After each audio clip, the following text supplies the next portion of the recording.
Ma'am khurumjari adom na yengbiba Impact News ni Impact News ki Operation Blackboard na yengbiba punangpu kai kuno busari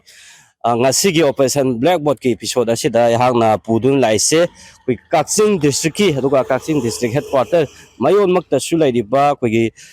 Kaching higher secondary high ba school asida ni yahangna ngasi laise aduga ngasi asina school asi igi hojik oiba phibam sing maru oina koi mahiroina kayam laiba ojana kayam laiba school gi infrastructure amadi karam hiramda school asigi oina hojik awat apa sing laidibagi haibagi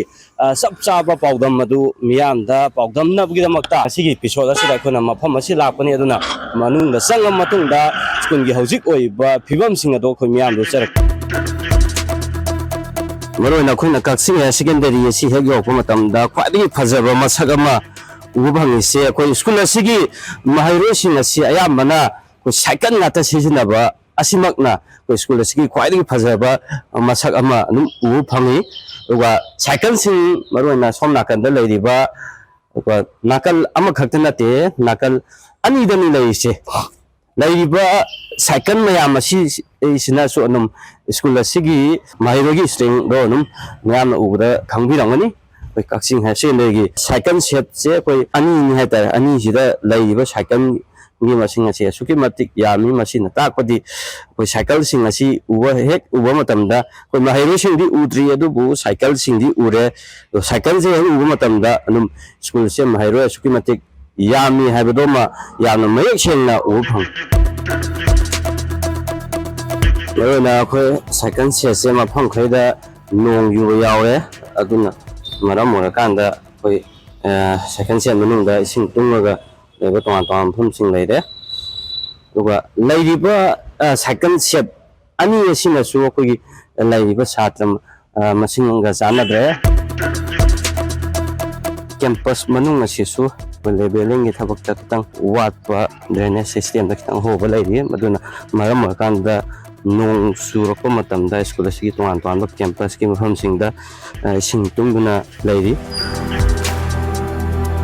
adubu sengkot sagat pagi thabak dilep tabagi mami de hojik sengkot sagat nabi namakta nung sing paiduna leiri hojik hangna khoi ahan boina khoi wai sana jagadoi si Kaching higher secondary school asigi principal gani ahan bo oina hata school sigi khoi class 6 dagina 12 phawse punna mahiro kya lay aduga oza kya lay habse han doina thabinu akhoi se class 6 dagina class 12 pawda 1000 ka something le 1100 dagi ang tabaya enkhali oza se total da ai yauraga 48 asagi 12 amana contract hoidoiba koinan tisingdana clerk amalai accountant leite adigi grade 4 ani legadabado adusu grade 4 amadi handakana da MTS lae anime utilize tawre MTS amta leite habidi lab attendant amta leite oza dadi akoina wali se class makhagi oina arts da ni mapan legadabani section post azuda hojik se akoi tarukumba lei class kana dana science na ani permanent da ani utilize amaga ogum lei aduna makhagi classes alaibada akoi mathaki subject kanu sinja loina akoi sunda utilize kana tawdana yang wai english da su assembly mari khat lei adu mari hena di da ka oya ba school sigi oina kaina di art science commerce la panina sagi class yam yam e long adu asisu mo utilize ma to thokre aduna sisu akoi halaningi akoi utilize hoje ahum khak tangai aduna salai beyang wai adagi manipuri sisu mari leibada ahum le oza kitango manipuri heta ko heiraba data de sizna de aduna adu masuwa le adagi physics su hana pudi amaidong dagi amala tana akoi kitang kano safe side ta leya Payudi satra se total da session e dikhairga 400 ka 86 kumba lai adu session se ahum khaiba ya badu akoi class ki kadani infrastructure wat pa adagi mana oza leitabana aduma maram oira botni da ahum leibasida botni ani lai ama utilize to thokre asigi siso koi halani commerce asengadi oza ani khatang lai ahum ni oza amana suti logra kan kamai to beda no mada class mari sanga se kitang luna thoi asina su commerce ko ama pusilani economics ti oza ahum lai gadab economics oza amta lai satradi 11 ga 12 ka pullaga 100 ka 50 gi maya lai do malen khalina aduma economics ki ozama kana to haningi minimum da sulai lai tabanina karamana tai hojik se akoi makha dagi social science lo bo oza amana tai history se mari legadabada ama khatani ꯅꯣꯡꯃꯗ ꯃꯥ ꯅꯥꯔꯒ ꯁꯨꯇꯤ ꯂꯧꯔꯒꯗꯤ ꯑꯩꯈꯣꯏ history ꯇꯥꯛꯅꯕ ꯂꯩꯇꯦ ꯑꯗꯨꯅ ꯍꯤꯁꯇ꯭ꯔꯤꯁꯤꯁꯨ ꯃꯤꯅꯤꯃꯝꯗ ꯑꯃꯗꯤ ꯑꯩꯈꯣꯏ ꯀꯩꯅꯣ ꯇꯧꯍꯟꯅꯤꯡꯉꯤ ꯑꯗꯒꯤ ꯖꯤꯑꯣꯒ꯭ꯔꯥꯐꯤꯁꯨ ꯑꯍꯨꯝ ꯂꯩꯒꯗꯕꯁꯦ ꯄ꯭ꯔꯦꯛꯇꯤꯀꯦꯜ ꯌꯥꯎꯏ ꯖꯤꯑꯣꯒ꯭ꯔꯥꯐꯤ ꯄ꯭ꯔꯦꯛꯇꯤꯀꯦल ꯌꯥꯎꯔꯒꯗꯤ ꯅꯣꯡꯃꯗ ꯀ꯭ꯂꯥꯁ 4ꯒꯨꯝꯕ ꯂꯥꯛꯀꯗꯣꯏꯅꯦ ꯑꯗꯨ ꯂꯥꯛꯀꯗꯧꯕꯁꯤ ꯑꯣꯖꯥ ꯑꯃꯈꯛꯇꯪ ꯂꯩ ꯑꯗꯨꯁꯨ ꯑꯃꯨꯛ ꯀꯩꯗꯧꯔꯦ ꯃꯈꯥꯗ ꯁꯣꯁꯤꯌꯦꯜ ꯁꯥꯏꯟꯁ ꯇꯥꯛꯄ ꯑꯣꯖꯥ ꯑꯃꯅ ꯆꯤꯡꯈꯠꯂꯒ ꯈꯔ ꯈꯔ ꯃꯦꯜꯍꯜꯂꯦ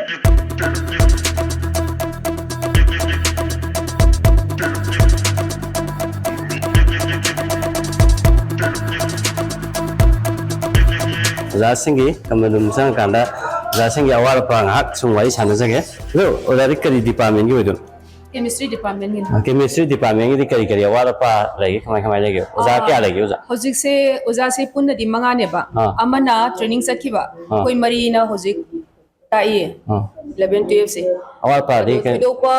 subject ki oina di oza mari leirabani na thudopa wala pale chemistry oina. ꯁꯥꯇ꯭ꯔ ꯃꯁꯤꯡꯁꯦ ꯀꯦꯃꯤꯁꯇ꯭ꯔꯤ ꯂꯧꯕꯁꯦ ꯀꯌꯥꯃꯨꯛ ꯌꯥꯝꯒꯦ Chemistry se science adi adum pulapna adum laure lawba lawdawa haiba leitre science ki 11 gi moi 247 around aduga 12 ki na 240 si sensi pulamna adum chemistry adum loi lawre ꯑꯣꯖꯥ ꯑꯣꯖꯥꯗꯤ ꯀꯔꯤ department ꯑꯣꯏꯗꯣꯏꯅꯣ ꯑꯩꯁꯦ computer ꯁꯥꯏꯟꯁꯅꯦ computer ꯁꯥꯏꯟꯁꯀꯤꯁꯦ ꯑꯣꯖꯥ ꯀꯌꯥ ꯂꯩꯒꯦ ꯑꯣꯖꯥꯁꯦ ꯑꯩꯈꯣꯏ ꯑꯅꯤꯗꯅ ꯑꯅꯤ ꯑꯗꯣ ꯑꯅꯤꯁꯦ ꯑꯗꯨꯝ ꯌꯥꯔꯕꯣ ꯀꯔꯤ ꯑꯋꯥꯠ ꯑꯄꯥ ꯂꯩꯒꯦ ꯑꯣꯖꯥ ꯈꯔꯗꯤ ꯑꯗꯨꯝ ꯋꯥꯏ ꯂꯦꯞ ꯑꯦꯇꯦꯟꯗꯦꯟꯁ ꯄꯥꯝꯃꯤ ꯑꯣꯖꯥꯒꯤꯗꯤ ꯑꯗꯨꯝ ꯌꯥꯔꯦꯅ ꯂꯧ ꯌꯥꯔꯦ ꯑꯗꯨꯝ ꯑꯣꯖꯥ ꯑꯣꯖꯥꯗꯤ ꯀꯔꯤ ꯗꯤꯄꯥꯔꯠꯃꯦꯟꯒꯤ ꯑꯣꯏꯗꯣꯏꯅꯣ ꯑꯩꯁꯤ ꯀꯃꯔꯁ ꯗꯤꯄꯥꯔꯠꯃꯦꯟ ꯀꯃꯔꯁꯁꯤꯗꯤ ꯑꯣꯖꯥ ꯃꯃꯥꯡꯗꯁꯨ ꯄꯣꯖꯤꯁꯟꯒ ꯄꯨꯊꯣꯛꯈꯤꯕ ꯁ꯭ꯇ꯭ꯔꯤꯝꯅꯦ ꯍꯥꯏꯇꯥꯔꯦ ꯄꯣꯖꯤꯁꯟ ꯄꯨꯊꯣꯛꯄꯅꯤꯅ ꯑꯣꯖꯥꯗꯤ ꯃꯔꯥꯡ ꯀꯥꯏꯕ꯭ꯔꯥ ꯀꯃꯥꯏꯅ ꯇꯧꯒꯦ ꯑꯣꯖꯥ ꯑꯣꯖꯥꯁꯤ ꯌꯥꯝ ꯃꯔꯥꯡ ꯀꯥꯏꯗꯦ ꯑꯩꯈꯣꯏ ꯇꯁꯦꯡꯅ ꯍꯥꯏꯔꯒꯗꯤ ꯑꯩꯈꯣꯏ ꯁ꯭ꯇ꯭ꯔꯤꯝ ꯑꯃꯅꯤ ꯍꯥꯏꯕ ꯀꯃꯔꯁꯁꯦ ꯑꯣꯖꯥꯁꯤ ꯃꯇꯤꯛ ꯆꯥꯗꯦ ꯑꯣꯖꯥ ꯀꯌꯥꯝ ꯂꯩꯒꯦ ꯑꯣꯖꯥ ꯑꯅꯤꯈꯛꯇꯪ ꯂꯩ ꯇꯁꯦꯡꯅ ꯌꯥꯝꯅ ꯃꯤꯅꯤꯃꯝꯗ ꯑꯣꯖꯥꯁꯦ ꯑꯍꯨꯝꯗꯤ ꯂꯩꯒꯅꯤ ꯑꯗꯨ ꯃꯔꯤ ꯐꯥꯎꯗꯤ ꯑꯗꯨꯝ ꯂꯩꯒꯗꯕꯅꯦꯕ ꯑꯗꯨ ꯃꯤꯅꯤꯃꯝꯗ ꯁꯤꯗꯤ ꯄꯣꯁ ꯑꯗꯨꯝ ꯍꯥꯏꯕꯗꯤ ꯑꯍꯨꯝ ꯑꯣꯏꯒꯗꯕꯅꯦꯕ ꯑꯗꯣ ꯑꯣꯖꯥꯁꯦ ꯃꯌꯥꯝ ꯀꯩꯅꯣ ꯇꯧꯗꯦ ꯑꯣꯖꯥ ꯅꯨꯄꯤ ꯑꯅꯤ ꯈꯛꯇꯅꯤ ꯏꯕꯥꯅꯤꯅ ꯑꯗꯨꯝ ꯃꯦꯟꯇꯦꯟꯗꯤ ꯇꯧꯏ ꯌꯥꯝ ꯋꯥꯅ ꯉꯁꯤ ꯐꯥꯎꯕꯗ ꯀ꯭ꯂꯥꯁ ꯃꯤꯁ ꯑꯣꯏꯕ ꯂꯩꯇꯦ ꯌꯥꯝ ꯋꯥꯅꯗꯤ ꯍꯣꯠꯅꯩꯌꯦꯕꯀꯣ ꯀꯃꯔꯁꯁꯦ ꯁꯥꯇ꯭ꯔꯗꯤ ꯀꯌꯥꯝ ꯆꯪꯒꯦ ꯑꯣꯖꯥ 12ꯇꯅ ꯃꯣꯏ 43 ꯑꯗꯨꯃꯥꯏꯅ ꯂꯩ 11ꯇꯅ ꯃꯣꯏ 25 ꯁꯨꯃꯥꯏꯅ ꯂꯩ ꯍꯟꯗꯛꯀꯤ 11ꯁꯤꯅ ꯑꯣꯖꯥꯗꯤ ꯀꯔꯝꯕ ꯗꯤꯄꯥꯔꯠꯃꯦꯟꯒꯤ ꯑꯣꯏꯗꯣꯏꯅꯣ ꯑꯩꯈꯣꯏꯒꯤꯅ ꯏꯪꯂꯤꯁ ꯗꯤꯄꯥꯔꯠꯃꯦꯟꯒꯤ ꯑꯣꯏꯗꯣꯏꯅꯤ ꯏꯪꯂꯤꯁꯀꯤꯁꯦ ꯑꯣꯖꯥ ꯀꯌꯥ ꯂꯩꯕꯤꯒꯦ ꯑꯣꯖꯥ ꯑꯍꯨꯝꯅꯦ ꯂꯩꯔꯤꯁꯦ ꯑꯗꯣ ꯏꯪꯂꯤꯁ ꯗꯤꯄꯥꯔꯠꯃꯦꯟꯒꯤ ꯑꯣꯖꯥꯁꯤꯡꯁꯦ ꯃꯔꯨꯑꯣꯏꯅ ꯑꯦꯕ꯭ꯔꯤ ꯃꯅꯤꯄꯨꯔꯤ ꯁꯕꯖꯦꯛ ꯊꯣꯛꯄ ꯈꯨꯗꯤꯡꯒꯤꯁꯨꯀꯣ ꯑꯜꯇꯔꯅꯦꯇꯤቭ ꯏꯪꯂꯤꯁ ꯂꯩꯕꯅꯤꯅ ꯑꯗꯒꯤ ꯁꯥꯏꯟꯁꯀꯤ ꯑꯣꯏꯅ ꯁꯦꯛꯁꯟꯁꯤ A B ꯑꯅꯤ ꯈꯥꯏꯗꯣꯔꯛꯄꯅꯤ나 ꯍꯧꯖꯤꯛ ꯂꯩꯔꯤꯕ ꯑꯣꯖꯥ ꯑꯍꯨꯝꯁꯤꯅ ꯏꯪꯂꯤꯁꯀꯤ ꯑꯜꯇꯔꯅꯦꯇꯤቭ ꯏꯪꯂꯤꯁꯅꯦ ꯖꯦꯅꯔꯦꯜ ꯏꯪꯂꯤꯁꯅꯦ ꯃꯦꯅꯦꯖ ꯇꯧꯅꯕ ꯍꯣꯠꯅꯕꯗ ꯑꯁꯨꯛꯀꯤ ꯃꯇꯤꯛ ꯋꯥꯏ ꯑꯗꯨꯅ ꯌꯥꯔꯒꯗꯤ ꯒꯚꯔꯟꯃꯦꯟꯠꯀꯤ ꯁꯥꯏꯠꯇꯒꯤ ꯏꯪꯂꯤꯁꯀꯤ ꯑꯋꯥꯠꯄꯁꯤ ꯎꯕꯤꯔꯒ ꯑꯣꯖꯥ ꯑꯃꯈꯛꯇꯪ ꯑꯣꯏꯔꯒꯁꯨ ꯊꯥꯕꯤꯔꯛꯑꯒꯗꯤ ꯍꯧꯖꯤꯛ ꯂꯩꯔꯤꯕ ꯑꯋꯥꯕꯁꯤ ꯈꯔ ꯍꯟꯊꯅꯤꯅ ꯑꯗꯨꯃꯥꯏꯅ ꯍꯥꯏꯖꯩ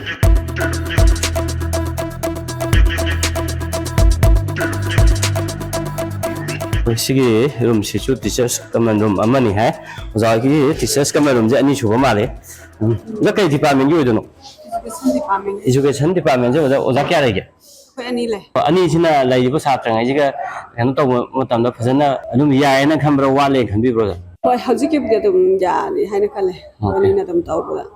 ꯁ꯭ꯀꯨꯜꯁꯤꯒꯤ ꯃꯇꯥꯡꯗ ꯀꯩ ꯍꯥꯏꯕꯤꯅꯤꯡꯕ ꯂꯩꯒꯦ ꯑꯣꯖꯥ ꯁ꯭ꯀꯨꯜꯁꯤ ꯌꯥꯝ ꯑꯗꯨꯝ ꯐꯅ ꯂꯩꯔꯤ ꯍꯥꯏꯇꯥꯔꯦ ꯁ꯭ꯀꯨꯜ ꯑꯗ ꯁꯥꯇ꯭ꯔꯁꯨ ꯁ꯭ꯇ꯭ꯔꯦꯡ ꯑꯗꯨꯝ ꯐꯖꯔꯤ ꯑꯗꯩ ꯑꯣꯖꯥꯁꯤꯡꯁꯨ ꯑꯗꯨꯝ ꯀ꯭ꯂꯥꯁ ꯐꯖꯅ ꯆꯥꯡ ꯅꯥꯏꯅ ꯂꯧꯔꯒ ꯐꯖꯅ ꯁ꯭ꯀꯨꯜꯁꯤꯗꯅ ꯑꯗꯨꯝ ꯇꯧꯔꯤ ꯍꯥꯏꯅ ꯑꯗꯩ ꯄ꯭ꯔꯤꯟꯁꯤꯄꯥꯜꯁꯤꯁꯨ ꯌꯥꯝ ꯐꯩ ꯑꯣꯖꯥ ꯀꯩ ꯗꯤꯄꯥꯔꯠꯃꯦꯟꯒꯤ ꯑꯣꯏꯗꯣꯏꯅꯣ ꯕꯥꯏꯑꯣꯁꯦ ꯑꯣꯖꯥ ꯀꯌꯥ ꯂꯩꯒꯦ Mari lay. ꯃꯔꯤꯁꯤꯅ ꯑꯩꯈꯣꯏ ꯁꯥꯇ꯭ꯔ ꯃꯌꯥꯝꯁꯦ ꯇꯥꯛꯅ ꯍꯣꯠꯅꯕꯗ ꯀꯩ ꯑꯗꯨꯝ ꯌꯥꯏꯌꯦꯅ ꯈꯟꯕ꯭ꯔꯥ ꯋꯥꯠꯂꯦꯅ ꯈꯟꯕ꯭ꯔꯥ Wigi oina di higher class ki oina di ay. Du lower class da di yang oja wat pa ko. Du gi dum adjust taw ba ko. ꯑꯣꯖꯥꯗꯤ ꯀꯩ ꯗꯤꯄꯥꯔꯠꯃꯦꯟꯒꯤ Sir, I maths department. ꯃꯦꯠꯁꯀꯤꯗꯤ ꯑꯋꯥꯠ ꯑꯄꯥ ꯊꯣꯏꯗꯣꯛꯄ Maths ki wala si lower gi section ne bakhoy lay jai si class 6 to 10 tak. Sigidi uja si yam chine wala itom da ngai re ba gi higher class ki uja sing na budi mateng loi pang ba. Pang ga su akhoi da yam manage taw da wa re ba sigidi thok si. Ra angka gi uja si khara pam graduate post. ꯑꯣꯖꯥ ꯀꯌꯥꯃꯨꯛ ꯊꯥꯔꯛꯄ ꯃꯊꯧ ꯇꯥꯏ Ani gumba tangai phadas ama la ga su manage taw budi yagani. Adu ani thabira ga di yam best oirani yam laina khona easily cover taw yani ba loina. ꯑꯣꯖꯥꯗꯤ ꯀꯔꯝ ꯗꯤꯄꯥꯔꯠꯃꯦꯟꯒꯤ ꯑꯣꯏꯗꯣꯏꯅꯣ biology ꯗꯤꯄꯥꯔꯠꯃꯦꯟꯒꯤ ꯕꯥꯏꯑꯣꯒꯤꯗꯤ ꯉꯁꯥꯏ ꯑꯣꯖꯥꯅ ꯍꯥꯏꯈ꯭ꯔꯦ ꯑꯗꯣ ꯂꯦꯞꯀꯤ ꯀꯩꯒꯤꯗꯤ ꯀꯔꯤ ꯑꯋꯥꯠꯄ ꯍꯧꯖꯤꯛ ꯑꯋꯥꯠꯄ ꯀꯩꯁꯨ ꯂꯩꯇꯦ ꯍꯧꯖꯤꯛ ꯈꯛꯇ ꯔꯤꯅꯣꯚꯦꯁꯟ ꯇꯧꯗ ꯉꯥꯏꯔꯤꯕ ꯍꯟꯗꯛꯁꯨ ꯑꯗꯨꯅ ꯑꯋꯥꯠꯄ ꯂꯩꯇꯦ ꯑꯗꯨ ꯑꯩꯈꯣꯏ ꯋꯥꯠꯂꯤꯕ ꯍꯥꯏꯕꯨ ꯑꯩꯈꯣꯏ ꯍꯥꯌꯔ ꯀ꯭ꯂꯥꯁꯀꯤꯗꯤ ꯃꯦꯅꯦꯖ ꯇꯧꯕꯗ ꯌꯥꯝ ꯂꯥꯏꯅ ꯉꯝꯃꯦ ꯑꯗꯨꯒ ꯑꯩꯈꯣꯏ ꯂꯋꯔ ꯀ꯭ꯂꯥꯁꯀꯤ ꯁꯥꯏꯟꯁꯀꯤꯁꯨ ꯇꯤꯆꯔ ꯈꯔ ꯋꯥꯠꯄꯅ ꯃꯔꯝ ꯑꯣꯏꯔꯒ ꯑꯩꯈꯣꯏ ꯁꯤꯗ ꯁꯤꯖꯤꯟꯅꯩꯌꯦꯕ ꯁꯤꯗ ꯈꯤꯇꯪ ꯑꯗꯨꯗ ꯍꯣꯟꯖꯟꯅꯕ ꯈꯣꯠꯆꯟꯅꯕ ꯑꯣꯖꯥ ꯂꯥꯛꯇꯕ ꯌꯥꯎꯔꯀꯥꯟꯗ ꯈꯤꯇꯪ ꯋꯥꯏ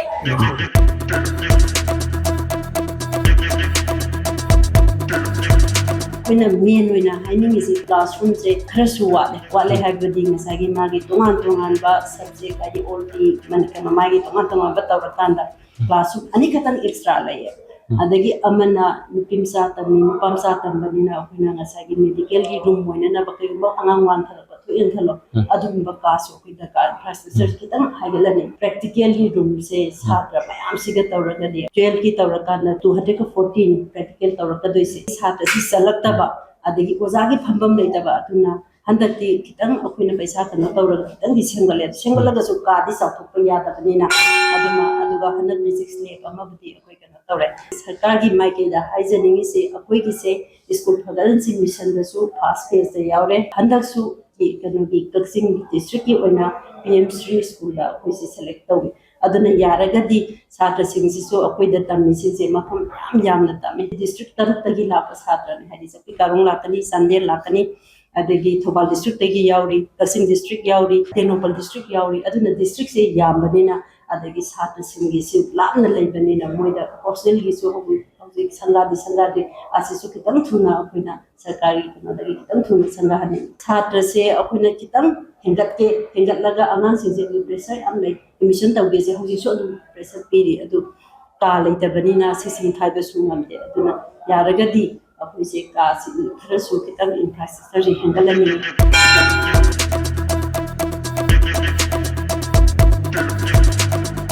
pen sangai pudai tar sigi room je satra ju am chauna wedo si section ama khaki mai roi odo kama Simei section class 11 gi section A gi chatroi e je satra kya mung le gyo kunna samaga kun manga mak le ke sam kuma je sita no hona be like ta ko kai koi ko de so hoi chatra yamani na ko moi ta na hona ba de vocal yam na sangi aduna level yam na sangi kitang yaman bagi nungai ba budi khara wa le ba ko adu bo dum maintain to na ba budi dum ko dum hona sare se kan law we hina bi je yum da su lai ro sa kuma like ta ko da sound ji su konjin ji kya hau da ba ko aw moi ta na ba to gan ingon da si yam na akoi yam na wa ba ma di sange ba isa na kon ji khara pik pa hai tare aw na kitang akoi gi section ji kitang chau to oja khara yam na thabi ra ga di ko adu gum bagi ore budi nungai ba hen ne kun maning da lai ba mai roi khara ga unar kan da mamang da tai bo je kyam kun kai odi no ai kaksing dai ne asing de ya si maning da phamba je si mamang da tai nge je phajana u ba adagi ta ba ngam ba ma ta adum mi mamang lom lang kan di yam kain tawoi de tang da de singa dum tawoi okay phamba je ayam matam dam maning da dum phambra ka mai to ge hoi mamang da su me rotation khara taw adu rotation khai do ko si section ga di khai do ni ko mai to ge ni buri am se le khai do ka ya ozana like ta phama tam da khang langa ga di maning da phamba je nuai ta ko mai to ge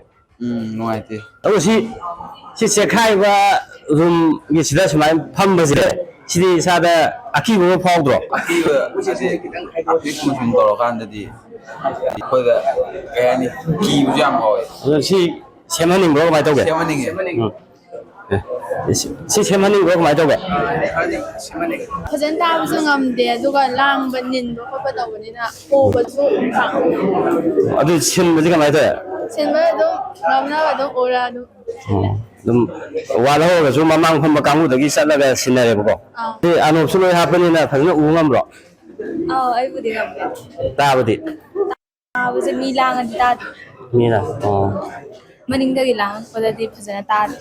amu siyawe to sarwa na kai fik na yar mi yam bani na lang ba ko pa dum kha to ga ang di ka mai to ge si je mi ya ma ti tum ta bula khara wa ba la ba ni u da ba shwa ni kaksing da gi mi mayam am su ko gi imphal gi ton ton da school da tam ba thing lai kaksing da su private school na tai lai ha da adu da tam da bi da higher secondary ji da tam mi je si je kari gi no higher secondary se kari hen ba mati mai lai ge oja sing ge loi pha ba gi da ka mai to ge jam ge sham phaye padana stock pi hana tien je si da government school tam ko private school tam ko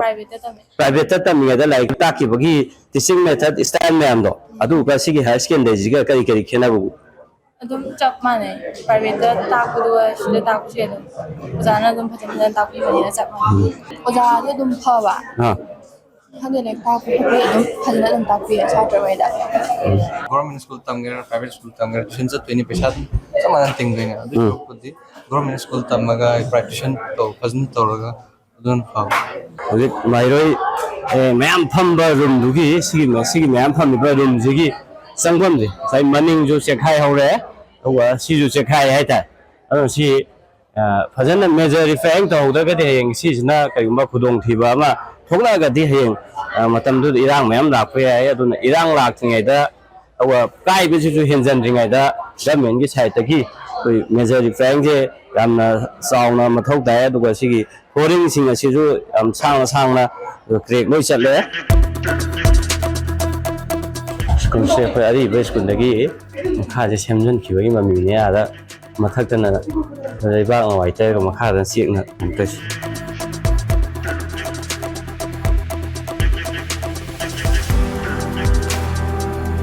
ꯀꯥꯅ ꯌꯥꯝ ꯀꯟ ꯆꯥꯎꯗꯕ ꯑꯉꯥꯡꯅ ꯌꯥꯝ ꯌꯥꯝꯕ ꯃꯅꯤꯡꯗ ꯐꯝꯕ ꯑꯉꯥꯡꯁꯤꯡ ꯍꯥꯏꯇꯥꯔꯦ ꯑꯁꯤ ꯇꯥꯗꯕꯒꯤ ꯄ꯭ꯔꯣꯕ꯭ꯂꯦꯝ ꯑꯃ ꯂꯩꯔꯦ ꯀꯥꯁꯦ ꯄꯪꯆꯥꯎ ꯆꯥꯎꯗ꯭ꯔꯒꯁꯨ ꯁꯤꯗꯒꯤ ꯈꯔ ꯍꯦꯟꯅ ꯁꯦꯛꯁꯟꯗꯤ ꯈꯥꯏꯗꯣꯛꯑꯒ ꯑꯣꯖꯥꯁꯦ ꯌꯥꯝ ꯋꯥꯠꯂꯦꯕ ꯁꯤꯒꯤ ꯁꯥꯇ꯭ꯔ ꯁꯨꯛ ꯂꯩꯇꯥꯔꯗꯤ ꯑꯣꯖꯥ ꯁꯨꯛ ꯂꯩꯒꯗꯕꯅꯤ ꯍꯥꯏꯗꯅ ꯃꯥꯒꯤ CBSEꯒꯤ ꯅꯣꯔꯝꯁ ꯑꯃꯁꯨ ꯂꯩꯕꯅꯦ ꯑꯩꯈꯣꯏꯒꯤ NCERTꯒꯤ ꯅꯣꯔꯝꯁ ꯍꯥꯏꯇꯥꯔꯦ 11 12ꯀꯤ ꯑꯣꯖꯥꯗ ꯐꯤꯖꯤꯛꯁꯇ ꯑꯣꯖꯥ ꯑꯩꯈꯣꯏ ꯑꯍꯨꯝ ꯈꯛꯇꯅꯦ ꯀ꯭ꯂꯥꯁ 12 ꯑꯃꯗꯤ ꯀ꯭ꯂꯥꯁ 11ꯒꯤ ꯁꯥꯏꯟꯁꯇ ꯑꯉꯥꯡ 290 ꯃꯊꯛ ꯉꯥꯛꯇꯅꯦ ꯂꯩꯔꯤꯁꯦ ꯑꯣꯖꯥ ꯑꯩꯈꯣꯏ ꯑꯍꯨꯝꯅ ꯑꯃꯨꯛ ꯇꯧꯔꯅꯤ ꯑꯗꯒꯤ ꯑꯃꯨꯛ ꯍꯣꯔꯦꯟ ꯑꯩꯈꯣꯏꯒꯤ ꯁꯤ ꯂꯣꯏꯔꯀꯥꯟꯗ ꯄ꯭ꯔꯦꯛꯇꯤꯀꯦꯜ ꯑꯃꯨꯛ ꯇꯧꯅꯤ ꯄ꯭ꯔꯦꯛꯇꯤꯀꯦꯜ ꯇꯧꯔꯀꯥꯟꯁꯤꯗ ꯑꯩꯈꯣꯏꯗꯁꯨ ꯋꯥꯕ ꯑꯉꯥꯡꯁꯤꯡꯗꯁꯨ ꯉꯁꯥꯏꯒꯤ ꯃꯈꯣꯏꯗ ꯇꯥꯗꯕꯒꯤ ꯑꯃ ꯄ꯭ꯔꯣꯕ꯭ꯂꯦꯝ ꯑꯃ ꯂꯩꯕꯅ ꯌꯥꯔꯒꯗꯤ ꯑꯣꯖꯥ ꯈꯔ ꯍꯦꯟꯅ ꯊꯥꯔꯛꯑꯕ ꯑꯗꯒꯤ ꯑꯃꯨꯛ ꯀ꯭ꯂꯥꯁꯁꯦ ꯁꯦꯛꯁꯟꯁꯦ ꯈꯤꯇꯪ ꯑꯃꯨꯛ ꯍꯦꯟꯅ ꯈꯔ ꯌꯥꯝꯅ ꯑꯣꯏꯇꯥꯔꯒꯗꯤ ꯑꯉꯥꯡꯁꯤꯡꯅ ꯇꯥꯗꯕꯒꯤ ꯑꯣꯖꯥꯅ ꯇꯥꯀꯥꯟꯗ ꯇꯥꯗꯕꯒꯤ ꯈꯣꯟꯖꯦꯜ ꯈꯤꯇꯪ ꯆꯥꯎꯕꯕꯨꯗꯤ ꯐꯔꯦ ꯈꯣꯟꯖꯦꯜ ꯈꯤꯇꯪ ꯄꯤꯛꯀꯥꯟꯗꯗꯤ ꯇꯥꯗꯕꯒꯤ ꯄ꯭ꯔꯣꯕ꯭ꯂꯦꯝꯁꯦ ꯍꯟꯊꯔꯀꯥꯟ ꯈꯜꯂꯦ ꯑꯗꯒꯤ ꯏꯐꯦꯛꯇꯤꯞꯁꯨ ꯑꯣꯏꯒꯗ꯭ꯔꯥ ꯈꯜꯂꯦ ꯑꯩ ꯋꯥꯈꯜꯗ ꯑꯩꯈꯣꯏ ꯅꯣꯡꯃꯗ ꯑꯣꯖꯥ ꯑꯃꯅ ꯄꯤꯔꯤꯌꯠ ꯀꯌꯥꯒꯨꯝꯕ ꯆꯥꯡ ꯂꯧ ꯑꯩꯈꯣꯏꯒꯤ ꯑꯣꯖꯥ ꯑꯃꯁꯨ ꯅꯥꯗꯅ ꯁꯨꯇꯤ ꯂꯧꯈꯤ ꯑꯗꯨꯅ ꯅꯣꯡꯃꯗ ꯀ꯭ꯂꯥꯁ 3 ꯅꯠꯇ꯭ꯔꯒ 4ꯗꯤ ꯑꯗꯨꯝ ꯂꯩꯔꯦ ꯀꯥ ꯑꯃꯗ ꯑꯉꯥꯡ 110ꯒꯤ ꯆꯥꯡꯗ ꯑꯗꯨꯝ ꯐꯝꯃꯦ ꯃꯁꯤꯁꯤꯅ ꯑꯉꯥꯡ 70 नत्रगना 60 स्वाइदा मदम नत्रगसु अंगांग खरतंग हंदोरपदा कोई मोय तादबि प्रॉब्लम से खर हंदरकनेबा जाना ममांग दे ताकुजे सिजे फजन उबो ngambada ताबा कमाय तोगे नदि उद्रे दुम खरा दिलाप खर ताबु वाले कई हाइनिंग गवर्नमेंट दा जामा से हिंका हनिंग कमाय तो रूम सेशन खदो हनिंग को नदि फजन ताबा कमाय तोगे जाम फजन ता खरा ताबा वाले फान द मंगा का फंबसे सिदि नुंगायबो नुंगायतबो फान द मंगा फंबा आइसे सिसे साबनिनो को अदुम फेन जु थाबा याद्रे मी यामबनिना फेन जु मुथले अदुगा हदि फेन जु मुथले ओजारे ngang बै ताना बनेबा अदु खर लापने ताबदु माले मंगा फंबसे नुंगायब्रो नुंगायतेबो को ओजा ngaiजे सिदि सांग नाय लेप्रो सांग नाय काबो कमाय तोगे सांग नाय का ते सांग नाय दुम सांग नाय लाय सांग नाय छात्रदि सांग नाय लेप्रो सांग नाय लाको खरा मना दुम सांग नाय लाको सियावे अदुगा खरा मना लेप्रो सियावे इसादि सांग नाय लाको लाय मनिंग दगा ताबो निमिसिदि फजना उबो फंगब्रो कमाय तो सारा ngangbado sida ngangbado amu mai haidi tabado phajana phangdeba ko साबन मिट फेरबो थारगदि अमोम तारमो तादे aduna oza makhaina ko pen mo thaleba aduga ande so haidi amna mido amna yama kande de maning phambado am thina ta phangde 11 6 b siru yame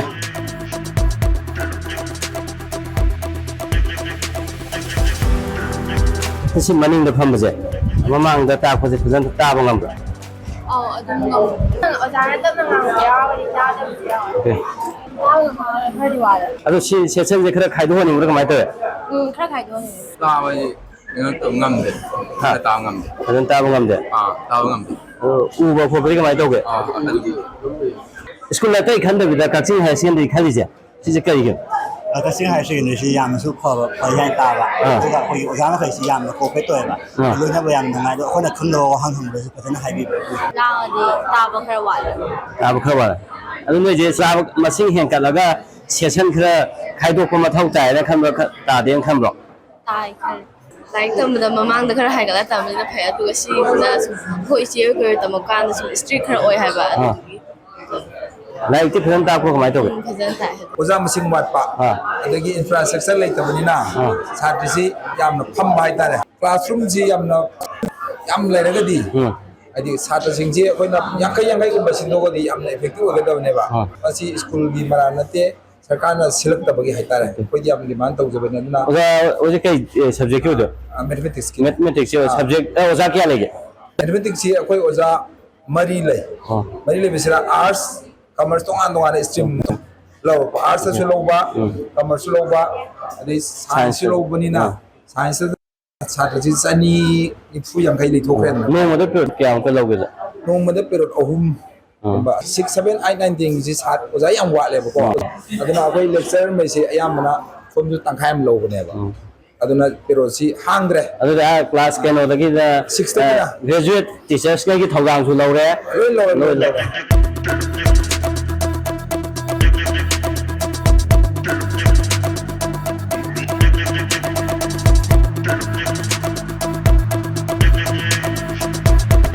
mapung ina da mahiroi leising ong leiba school de imphal manung da di oza IT 90 leiba da kona de adum ayamba khona chalu matam da haire ba ko ado oza hoidana kona na basilije sije kamai singyo akoi se thaba ya ba higher authority da di akoi se adum complain tawre letter iraga thare education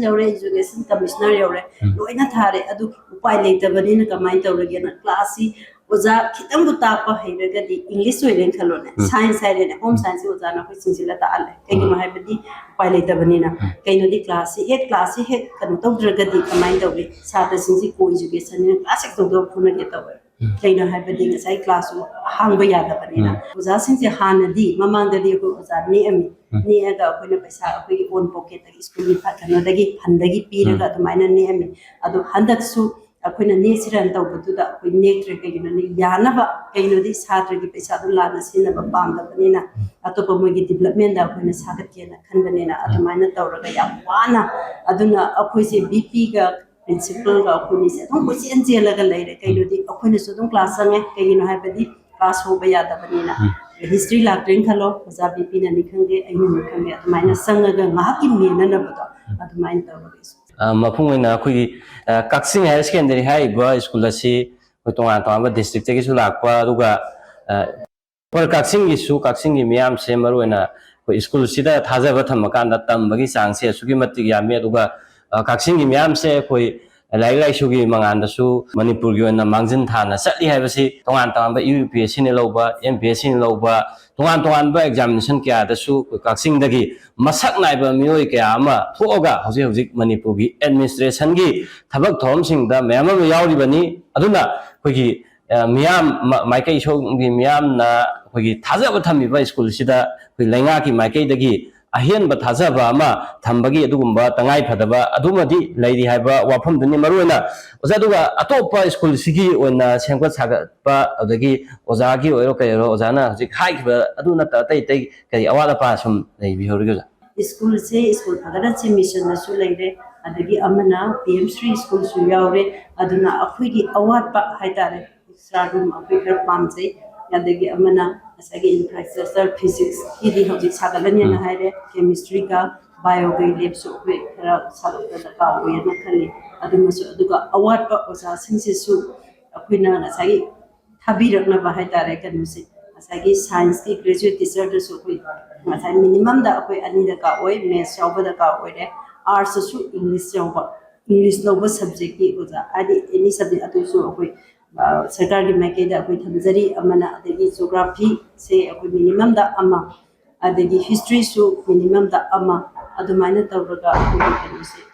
तहुबियु अदु अखोइना ngambabudi अखोइना try तवजरे अखोसु थाबा याबा थाबनिना अखोगी मैकेदगी सु school लिकाइबे यादबनिना अदगी कनु दुमले हम करना कर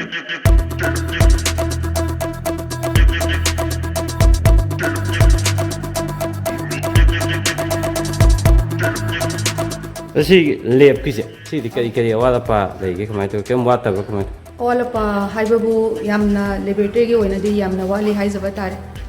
akoi gi satra si strengths na yamba aduga laboratory gi sigi ka si yam pipa aduga amumu practical to matam da satra 40 gi nearly adumaina changa ko matam da sandabagi problem ama leire aduga adugi mathakta mu comment tawena akoi gi lab attendance leitaba chemistry की ओइना दी सी solution same खोप साम assume यामना चंग लेरिबा अतै department का खेना बखरा subject सिंगा mine तोरकांदा 1997 दगी Sanjar पनि AC ngasi bawmai da lab attendant leitri yam haijagre ko gamen da mari leina authority singa ꯊꯥꯕꯤꯔꯛꯑꯣꯅ ꯑꯗꯣ ꯑꯩꯈꯣꯏꯅ ꯑꯗꯨꯝ ꯃꯦꯅꯦꯖ ꯇꯧꯅꯉꯥꯏ ꯇꯧꯔꯒ ꯑꯗꯨꯝ ꯍꯣꯠꯅꯖꯔꯤ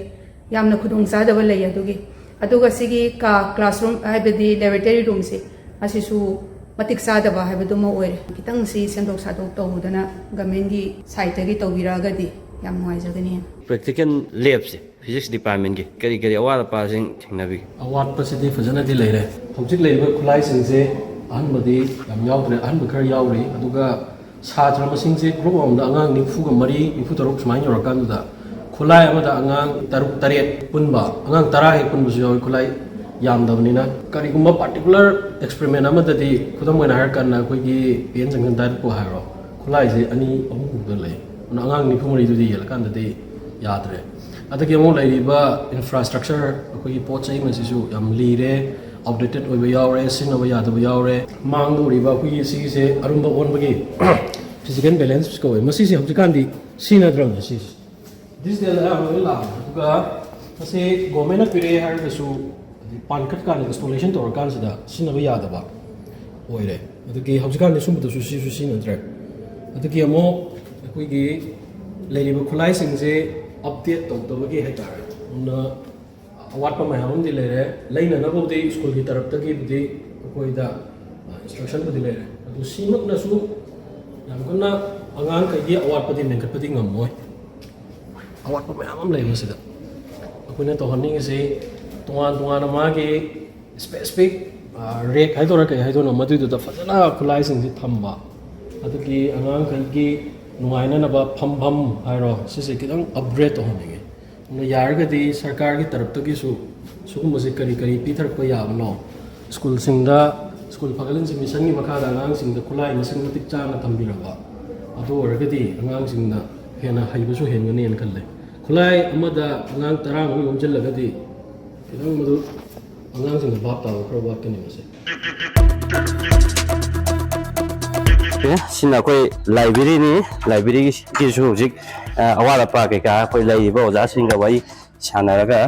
ꯑꯗꯨꯝ ꯃꯍꯩꯔꯣꯏꯁꯤꯡꯁꯨ ꯂꯩ ꯂꯥꯏꯕ꯭ꯔꯦꯔꯤꯌꯥꯟꯁꯦ ꯏꯊꯟꯗꯔ ꯁꯤ ꯂꯥꯏꯕ꯭ꯔꯦꯔꯤꯒꯤ ꯁ꯭ꯇꯥꯐꯁꯦ sida layibad itan ꯑꯗꯨꯝ ꯑꯉꯥꯡꯉꯩꯗꯤ ꯂꯥꯏꯔꯤꯛ ꯄꯥꯕ ꯑꯗꯨꯝ ꯆꯪꯂꯛꯄ꯭ꯔꯥ ꯀꯃꯥꯏꯅ ꯇꯧꯒꯦ sanglay mayam sang ꯑꯗꯨ ꯂꯥꯏꯕ꯭ꯔꯦꯔꯤꯁꯤꯒꯤꯗꯤ ꯀꯔꯤ ꯁꯦꯝꯒꯠ ꯁꯥꯒꯠꯍꯟꯅꯤꯡꯕ kay lege simgat sagat ningba ibdi lairi to makhal thamningba ꯂꯩꯕ ꯗꯦꯁꯛ ꯕꯦꯟꯆ ꯑꯗꯒꯤ ꯂꯥꯏꯔꯤꯛꯁꯦ ꯁꯤꯗꯤ ꯈꯔ ꯑꯞꯗꯦꯠ ꯑꯣꯏꯕ ꯃꯊꯧ ꯇꯥꯕ꯭ꯔꯥ ꯀꯃꯥꯏꯅ ꯇꯧꯏ update oiba mathau tabase kaya laitre hanagi arib oibi ko hoji anova rapamba internet facility दी फंगबर कमाई तर computer gi leifom de somda ते लाइब्रेरी मनुंग दा library manung de leite लेते बको गवर्नमेंट दा करी हाइबिनिंगे जा ekhoi gi government da haining bhai bidi computer gi juk oibani na computer gi lairik kumba aduga moi mayam leidana khaidok pa aduga paningba english text kumba aduga ate mayam kumba pam asi nong mada angang ke amuka sanga ke laik paba class 6 degina class 12 phau leibani na mayam sang ngang mayam sange adu laiba koi lairik kari ka je khara update tawba ma sange haibaduni laiba se angang sing laik paba sang pada su koi laik su yamdre school laik si laik ha ka do upudi loi hanga ga laire sidi library gi laik mandre sidi laik si amwale koi laik pa mi no si manipur gi pazuri okay like पाबा नम सांग नाइ सांग पो sum akhoi on class gum of le kan si library sum chang ko le sum pa library si gi matang da kari kari haning bale library se sum i chang akhoi pa ba se ida ke ta na e pro khot pa leitaba lai ta mem saw re leitaba yaw si lai haning ko awa pa lai ta hoi ata hoi sum chang jar ko je akhoi paning ba lai sing je pa phang je ba si syllabus ka mai na ba lai ti kem jaw phang da si je khara di phang ya do bai lo ena ngam je dri pa ba do ante okay ayam ba loi hang la lai re si physics ki environment ki keno myam se loi hang ga lai re si di pra koi library mandre library ki lai tem cha lai tre to pa file loi na lai re ko library manung si shoi koi nong yu sali lai pa mi ro project ki ro assignment gi yum da lai atai pa ngai da nang na dre yum da se dan taw kitang matam se payong na basawa ngasi loi ngasi busy lagen tawa library gi matang da kari ke haining bale like so dum wa le khara nuai ba wa le hojik ki oina library se khara lai su wa le adu ꯑꯩꯈꯣꯏ ꯄꯥꯕꯝꯁꯨ ꯐꯖꯅ ꯍꯥꯏꯗꯤ ꯐꯖꯅ ꯄꯤꯔꯒ ꯑꯗꯨꯒ ꯌꯥꯝꯅ ꯀꯩꯅꯣ ꯀꯥꯝ ꯑꯣꯏꯅ ꯄꯥꯕꯁꯨ ꯑꯗꯨꯁꯨ ꯄꯥꯝꯃꯦ ꯑꯩꯈꯣꯏ ꯂꯥꯏꯔꯤꯛ ꯄꯥꯕ ꯃꯇꯝꯗ ꯃꯤꯉꯣꯟꯗ ꯗꯤꯁꯇꯔꯕ ꯇꯧꯍꯟꯗꯅ ꯀꯥꯁꯤ ꯈꯔ ꯁꯦꯝꯖꯤꯜꯂꯒ ꯂꯥꯏꯔꯤꯛꯁꯨ ꯐꯖꯅ ꯑꯗꯨꯝ ꯁꯨꯅ ꯊꯝꯕꯤꯕ ꯄꯥꯅꯤꯡ ꯃꯇꯝꯗꯁꯨ ꯐꯖꯅ ꯊꯝꯕꯤꯔꯒ ꯑꯩꯈꯣꯏꯅ ꯄꯥꯅꯤꯡ ꯃꯇꯝꯗ ꯄꯥꯕ ꯑꯗꯨꯒ ꯂꯥꯏꯔꯤꯛ ꯄꯥꯐꯝꯗꯣ ꯐꯖꯅ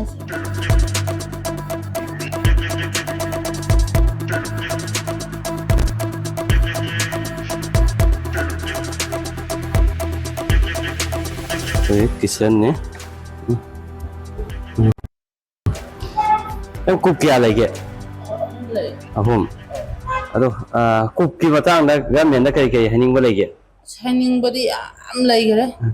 ꯑꯃꯅꯤꯗꯪ ꯍꯥꯏꯕꯤꯔꯝꯃꯨ ꯑꯩꯈꯣꯏ ꯊꯥꯒꯤ ꯇꯣꯂꯣꯞꯁꯦ ꯑꯩꯈꯣꯏ ꯅꯨꯃꯤꯠ ꯈꯨꯗꯤꯡꯒꯤ ꯊꯣꯡꯉꯦꯕ ꯆꯥꯛꯁꯤꯗꯤ ꯇꯣꯂꯣꯞꯅ ꯂꯨꯄꯥ 1,000 ꯑꯃꯈꯛꯇ ꯁꯥꯕꯤꯕ ꯑꯁꯤꯒꯤ ꯄꯣꯠꯁꯤꯗꯤꯀꯣ ꯑꯩꯗꯤ ꯈꯟꯕꯨ ꯈꯜꯂꯝꯅꯤ ꯑꯩ ꯃꯌꯥꯝ ꯑꯉꯥꯡꯉꯩꯒꯤꯗꯃꯛꯇ ꯑꯩ ꯀꯠꯊꯣꯛꯑꯝꯃꯒꯦꯒ ꯈꯟꯕ ꯌꯥꯎꯋꯦ ꯊꯥ ꯑꯃꯗꯕꯨ ꯅꯨꯃꯤꯠ ꯈꯨꯗꯤꯡ ꯊꯣꯡꯕꯗꯕꯨ ꯂꯨꯄꯥ 1,000 ꯁꯥꯕꯁꯤꯕꯨ ꯅꯣꯡꯃꯒꯤ ꯑꯩꯈꯣꯏꯒꯤ ꯆꯥꯛ ꯊꯣꯡꯕꯒꯤ ꯃꯃꯜꯁꯦ ꯂꯨꯄꯥ 50 ꯐꯥꯎ ꯌꯧꯗꯕꯒꯤ ꯆꯥꯡꯗ ꯂꯩꯔꯦ ꯑꯗꯨꯅ ꯒꯚꯔꯟꯃꯦꯟꯠꯒꯤ ꯁꯥꯏꯠꯇꯒꯤ ꯑꯩꯈꯣꯏ ꯀꯨꯛꯁꯤꯡꯗ ꯄꯤꯔꯤꯕ ꯊꯥꯒꯤ ꯑꯣꯏꯅ ꯔꯦꯝꯁꯦ ꯍꯦꯟꯒꯠꯄꯒꯤ ꯑꯗꯨꯒꯨꯝꯕ ꯇꯉꯥꯏ ꯐꯗꯕ ꯑꯃꯗꯤ ꯐꯖꯅ ꯂꯩꯔꯦ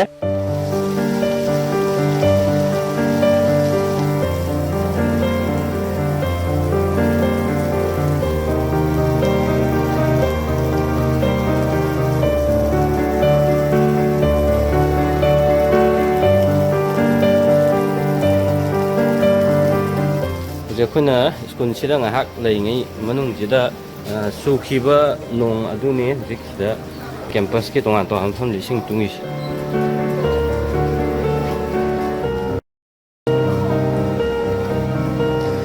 ꯃꯁꯤꯅꯤ ꯉꯁꯤꯒꯤ ꯀꯛꯆꯤꯡ ꯍꯥꯌꯔ ꯁꯦꯀꯦꯟꯗꯔꯤꯒꯤ ꯑꯣꯏꯕ ꯐꯤꯕꯝ